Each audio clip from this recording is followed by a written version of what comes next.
Da, duci și cafeaua. O să-ți încălzesc mâncare, cafeaua pe călării ca să tu. Ești tu handicapat. Se vede pe capul tău, că nu e normal. Nu urla. Nu urlu.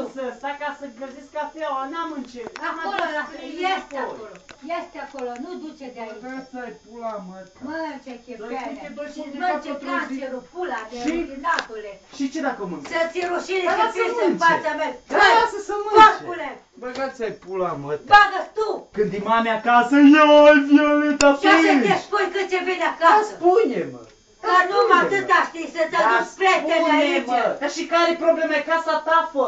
Aha, nu n-ai putut face gălăgie. Numai când anul trebuie să rupe atunci ce partea să noaptea. noaptea. Aici cu tine, în liniște. Nu l-aduc.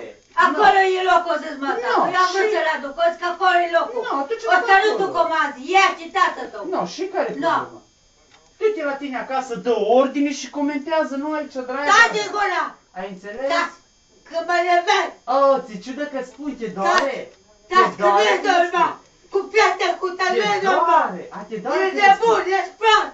Ah, și te doare treaba asta? Da, mă doare, că îmi pare rău că ești prost. Lasă că o să îmi pare rău treacă. că ești nebun asta. Lasă că o să treacă. Trebuie să fii mai liniștit, opri. O să stai cât durerele astea, bine? Când o și mor, nimeni să-mi ții nimic.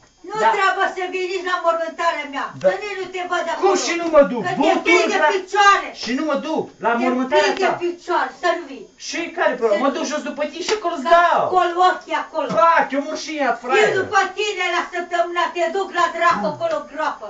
Da, să spun ceva, eu sunt șeful ea, draga mea. Mă înțelegi? Deci eu satan acolo iad și eu fac legea iad.